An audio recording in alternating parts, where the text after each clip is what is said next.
They thought she was just another quiet operator, until Sarah Brown dropped 8 targets in 12 minutes. This is the classified story the military never wanted leaked, and the moment the world learned what a Delta sniper really looks like.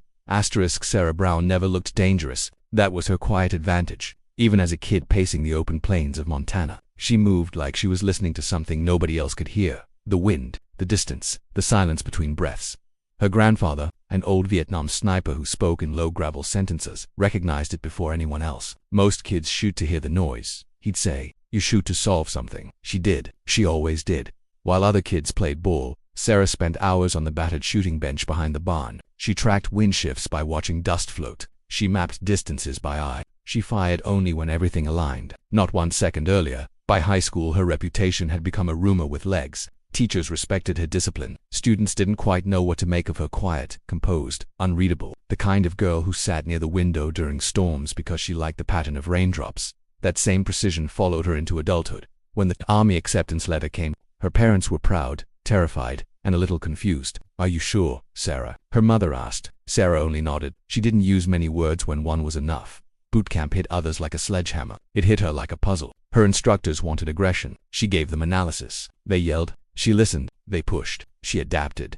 When she fired her first military-issued rifle, the range sergeant stopped speaking mid-sentence. Her shots weren't just accurate. They were identical, like she had cloned them. That quiet dominance drew the wrong kind of attention, the dangerous kind. Within months, a black folder invitation arrived. The kind of invitation soldiers didn't brag about because most never got at Delta. Force selection. Delta didn't care how well she shot on a calm day. They cared how she functioned, hungry, cold, exhausted, hunted, hopeless. They cared what broke her, but nothing did.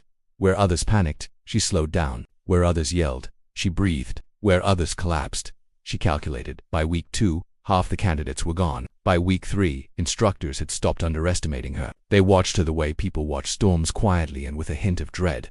The final tests were brutal. Sleep deprivation, night movements, urban infiltration, long-range precision in impossible conditions. Most candidates managed 1 or 2 strengths. Sarah mastered all of them with surgical calm. When she took her final qualification, shot a wind angle-corrected 1,000-yard hit most snipers needed years to attempt. An instructor whispered, "She's not here to learn. She's here to confirm." She was chosen. Quietly, of course. Delta never made announcements. And just 2 months later, the real test arrived. A hostile militia in a boiling city overseas had taken multiple U.S. intelligence officers hostage. The compound was tightly packed with civilians. Drones showed 8 commanders, coordinating at different levels. Any wrong move would get everyone killed. Delta needed an Overwatch sniper who could see the battlefield like a mathematician sees equations. They chose Sarah. When the briefing ended, maps cleared, and the room emptied. She sat alone, studying the compound's layout under the dim light. Shadow routes, elevation advantages, wind tunnels, overlapping sites. She memorized all of it.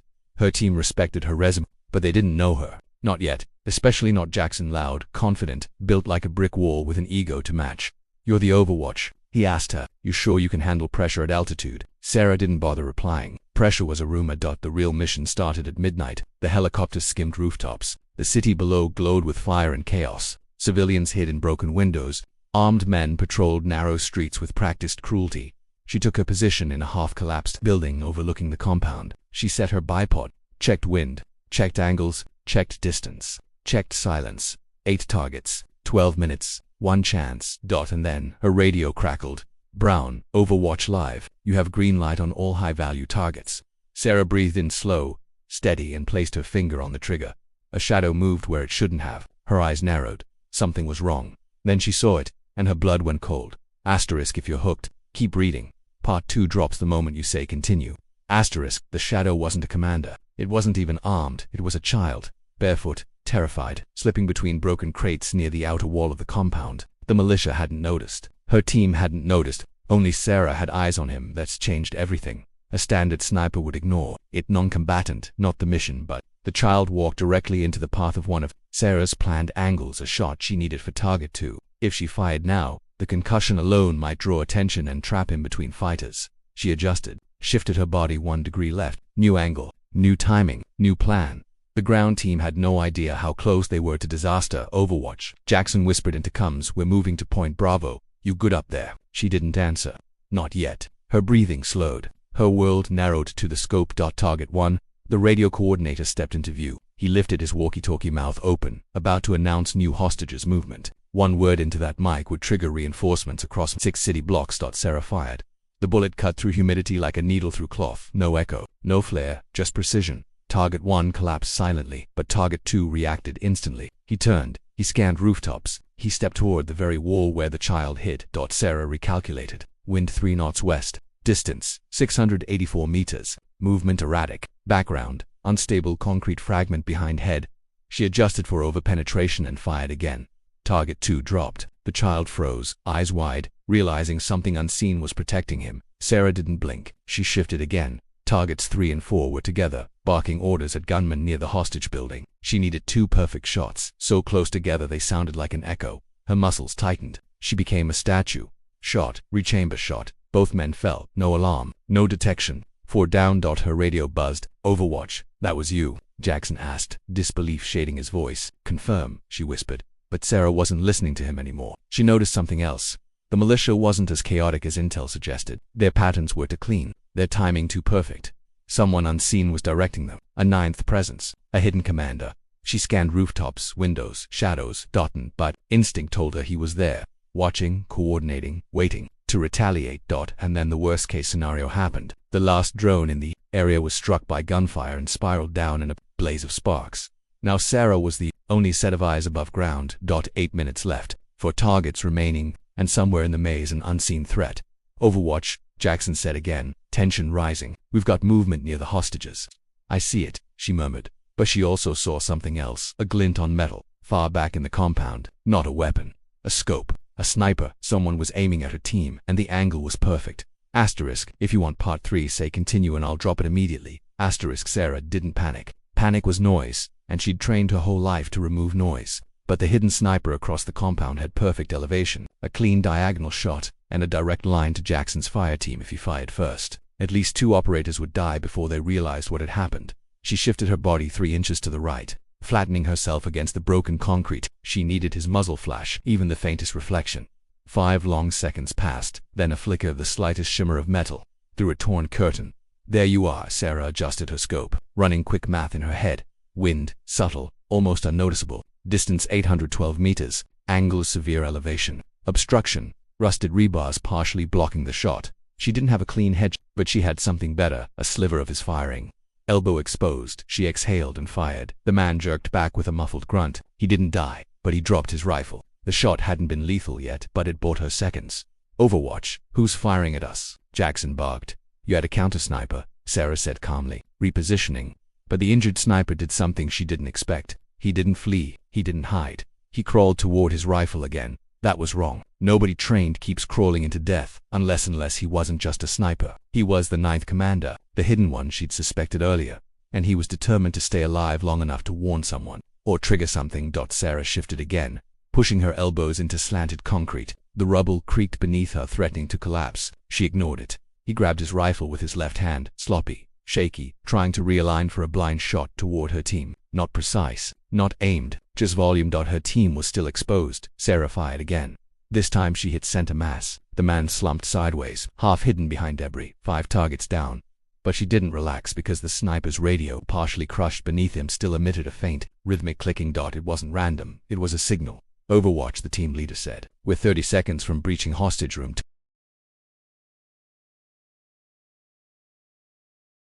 Sarah didn't answer. She was watching something shift in the compound's far corner, a strange mechanical box, flashing faint red through dust and torn cloth. The sniper had crawled toward that direction on purpose. Not to fire, not to warn. To activate something. Sarah zoomed in. A crude trigger mechanism, a pressure plate, a tangle of wires. No, it wasn't a bomb. It was worse, a perimeter alarm linked to a chain of hidden shooters positioned around the hostage building. The moment Jackson's team breached the door, 20 unseen fighters would fire simultaneously. It would be a slaughter. Sarah recalculated everything. She didn't have 1 target. She suddenly had 7, all spread across rooftops, balconies, and broken windows, some partially concealed, all armed. 7 shots in under 20 seconds. While repositioning, humanly impossible. But she wasn't relying on being human, she relied on discipline. She slowed her breathing, she set her body, she found her sequence. 7 gives 3, gives 6, gives 2, gives 4, gives 1, gives 5. Not by distance, not by ease, by timing. Overwatch, Jackson whispered. We're breaching on your mark.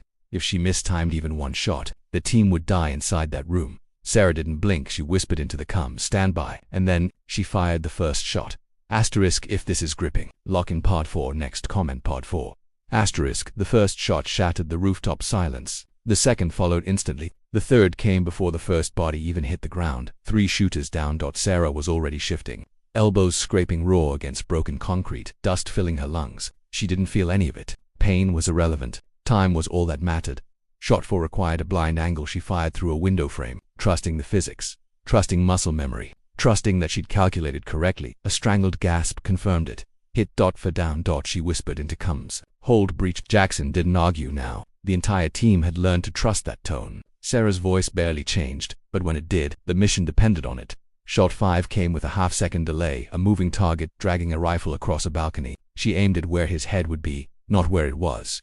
He walked into death. 5 down. She shifted again, too quickly this time. The concrete beneath her cracked, and a sharp edge sliced her forearm. Blood trickled down, warm and bright. She ignored it. Shot 6 required an angle she didn't have time to adjust for. She dropped her body flat, rolled left, fired upside down and impossible. Orientation for most snipers. Target dropped. Now only one remained. The 7th shooter had seen the others fall. Instead of panicking, he ducked behind a satellite dish, firing randomly toward the street below to draw attention. Smart, dangerous, predictable. Sarah took one breath. Then another. She fired through the dish. The bullet deflected exactly how she needed. 7 shooters down. She whispered, barely audible. Green light. Jackson's team breached the hostage room. Explosions of sound, screams, orders shouted, feet pounding, dust clouding the building interior. Sarah monitored every window, every angle, every shadow. Then Overwatch. Hostages secure, Jackson said, breathless, moving to extraction. Sarah exhaled in relief, but stopped. Something shifted in her peripheral vision. Movement in the sniper nest she'd cleared. That was impossible. She'd hit the commander twice. He couldn't still be not him, but someone kneeling beside his body, someone lifting the broken radio, someone listening. The 9th commander had a backup and he wasn't fleeing. He was activating the alarm, the one linked to a final wave of fighters deeper in the compound. Sarah spun her scope. She locked onto his silhouette, distance 843 meters, angle steep, visibility low. She only had one shot, and it had to cross nearly an entire block of chaos. The commander pressed the radio to his mouth. "Malik," he barked. Sarah fired. The bullet struck his throat mids. He dropped where he stood. But he wasn't the problem. His dying voice triggered something, a low, mechanical rumble. A door sliding open somewhere deep inside the compound. And then Sarah saw them, 6 armored fighters, stepping into the light with heavy weapons, the kind designed to saw through walls, vehicles, or people. They marched directly toward Jackson's team. Her blood ran cold. This wasn't over. It was about to get worse. Asterisk, they weren't regular fighters. Sarah knew by the way they moved. Synchronized, confident, armored in mismatched plates, scavenged from fallen units. Their rifles weren't cheap knockoffs. They were Western-made.